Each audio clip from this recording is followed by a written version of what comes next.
Assalamualaikum warahmatullahi wabarakatuh.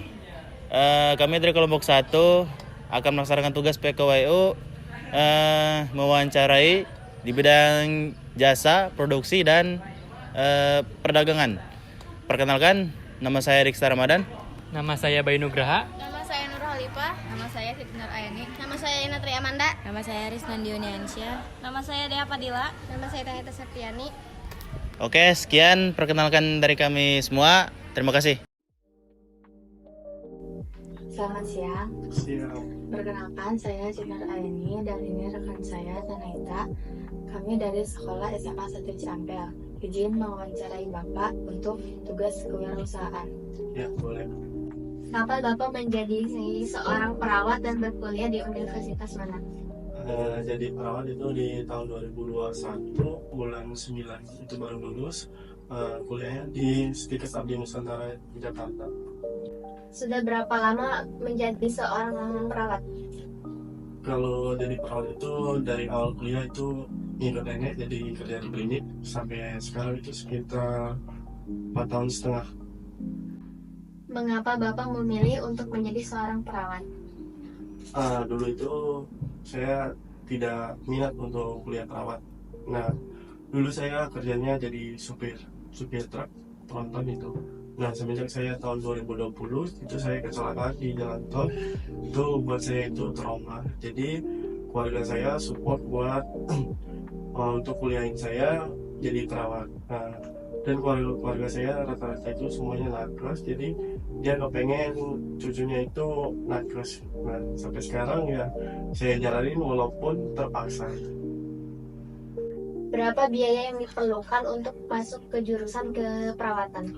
Perawatan untuk di Stikes Abdi Nusantara Jakarta itu awal masuk itu pendaftaran sekitar 13 jutaan itu udah dapat alat nakes sama baju, sepatu, alat semuanya itu udah dapat.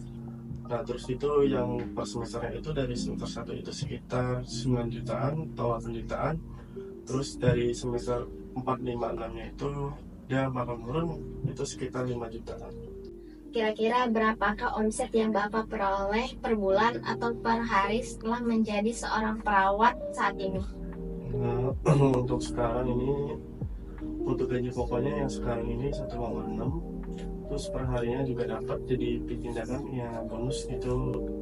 Kalau misalkan kayak berobat itu sekitar 4.000 per pasien, terus kalau misalkan infus itu 8.000, terus kalau acting itu sekitar 8.000 juga.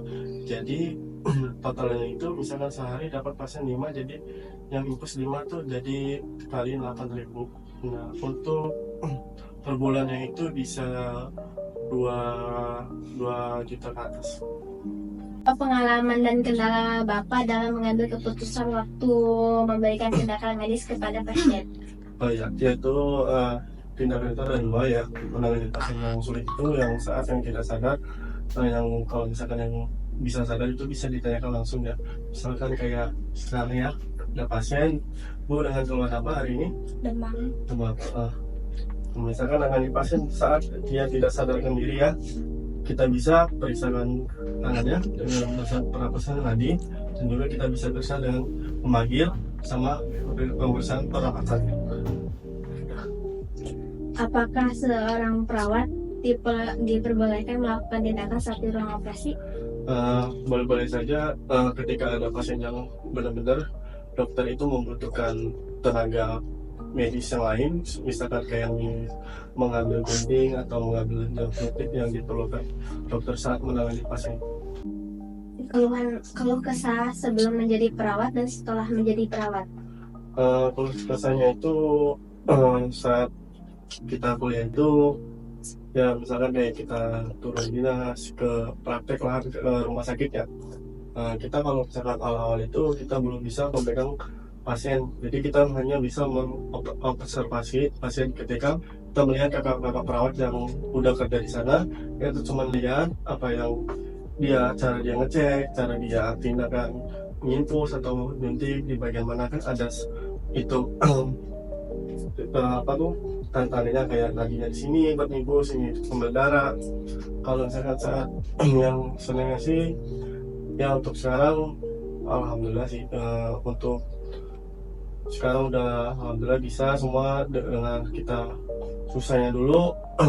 Apa harapan Bapak untuk beberapa tahun ke depan? Untuk kedepannya sih nggak tahu ya, kita 2 tahun atau 3 tahun ke depan kita kan nggak tahu seperti apa ya. Insya Allah sih mau buka klinik praktek sendiri di rumah. Terima kasih atas waktunya. Mohon maaf bila mengganggu waktu Bapak. Sekali lagi saya ucapkan terima kasih banyak. Kami dari SMA Ciampel, ada tugas wawancara, tugas PKWU. Terus tugasnya apa aja, Dek? Izinkan kami menanya ya Pak. Ya, siap. Bapak bikin usaha pengolahan makanan. Ya. Sejak kapan Bapak mulai usaha ini? Ini semenjak tahun 2022, Neng. Itu apa usaha ini tahun 2022, ya, sekarang 2025. Itu 5 tahun tuh. Sekitar 25 tahun lah ya. Iya, 25 tahun ya. Apa yang membuat Bapak Ibu memilih bidang usaha ini? Karena tidak ada pekerjaan lagi, cuma ini yang bisa. Bapak kan tidak sekolah kayak orang-orang, anak-anak sekarang kan nggak SMA, SMP gitu kan, sampai kuliah. Makanya anak-anak ini sekarang ini Neng bersyukur karena sama ibu Neng, Bapak Neng tuh sekolah kan nyampe SMA. Pak, pengalaman atau keahlian Bapak sebelum usaha ini? Dulu sebelum ini saya Bapak jadi apa ya, keamanan. Ini keamanan pada ya sekitar 10 tahunan lah. Itu ambil alih pekerjaan, keluar karena PHK. Ya udah ngambil pekerjaan ini. Gitu deh. Ya ini juga bukan hanya langsung ke sini. Apa namanya? Sempat tengkurap, sempat bangkit, tengkurap lagi, bangkit lagi, tengkurap lagi. Kan nggak langsung ke makan ini, langsung ke apa, jualan kelontongan, itulah banyaklah ceritanya. Kalau ceritanya semua lama. Bagaimana Bapak menentukan kualitas barang yang Macam kualitas itu mungkin masyarakat itu bisa menilai dan bisa merasakan dari hasil masakan ini kan. Dan Bapak juga tidak bisa, oh ini enak, oh ini nggak enak. Yang bisa masakan itu masyarakat kan, yang maksudnya masakan yang masak itu, makan itu masyarakat yang beli, pengunjung lah.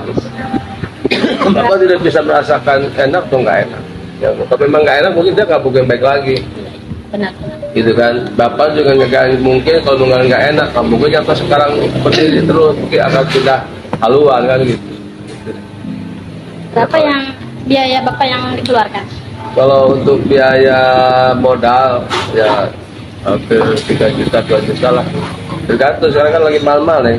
Masa lagi mahal-mahal kan sekarang. Ada biasa 2 juta sampai 3 juta gitu. Bapak ada biaya yang tak terduga yang sering muncul saat Bapak menjalankan usaha? Itu pasti namanya apa, biaya yang tidak terduga itu pasti ada. Macam ya biaya yang lain lah, macam biaya tidak terduga itu kan macam motor, ada pajak itu kan di luar ini. Kadang-kadang ya ada aja, namanya manusia di dunia itu ada aja kendala. Kira-kira berapa omset yang biasa Bapak dapatkan? Kalau omset ya sekitar 1 hari ya. Kalau lagi rame kita nggak harus setiap hari rame ya. Ada rame, ada nggak rame ya kan. Ada untung ya kan gitu ya. Ya kadang-kadang lagi rame dapat kan omset 5 juta dari 5 juta ke bawah.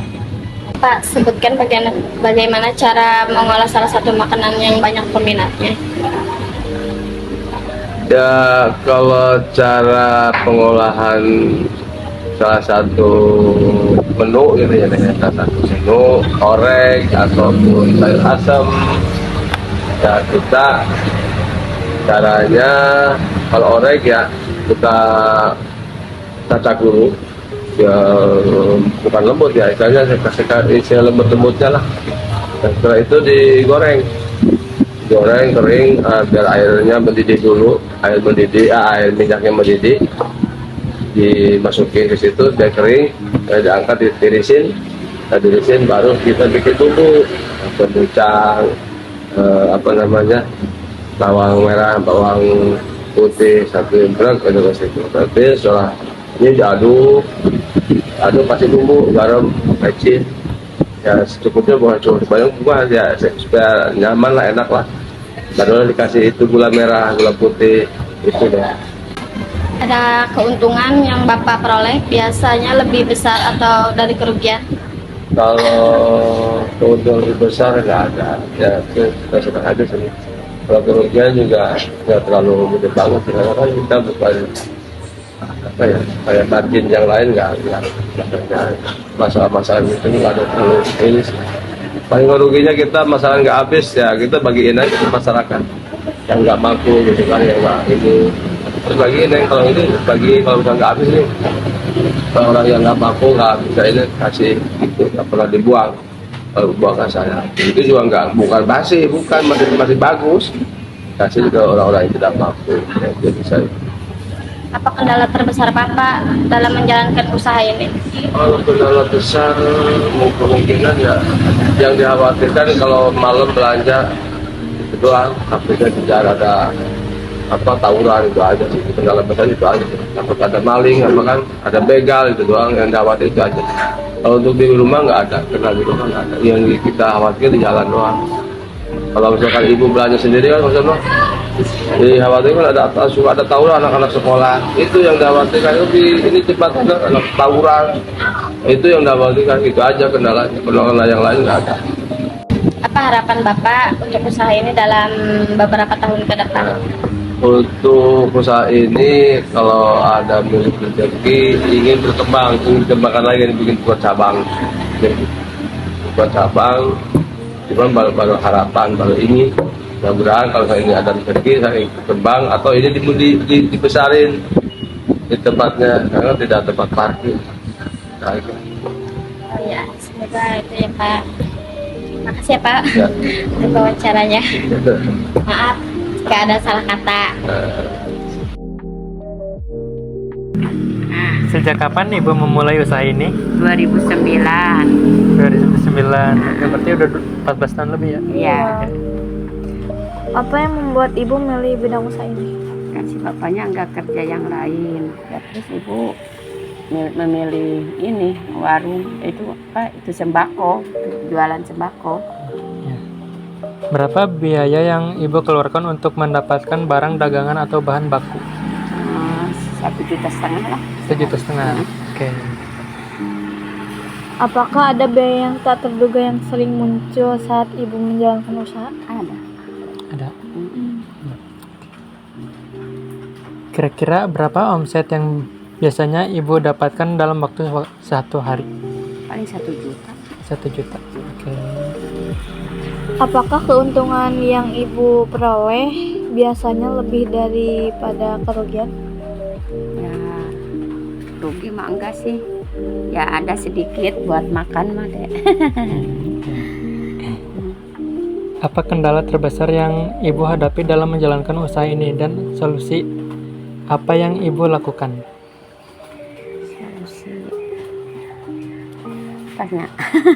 Ya, Ibu selama menjalankan usaha ini ada kendala nggak gitu? Banyak sih. Banyak. Saingan sama warung-warung, sama agen. Kalau ibu ngejual harga berapa, kalau galon itu harga 18, yang ada yang jual 17 gitu. Apa harapan ibu untuk usaha ini dalam beberapa tahun ke depan? Ya mau ini lagi sih, saya kan sekarang ibu lagi inilah nggak punya modal. Kalau ada yang itu mah mau ini lagi, ini mau digedein lagi gitu. Udah. Ya. Kasih ya Bu. Ya.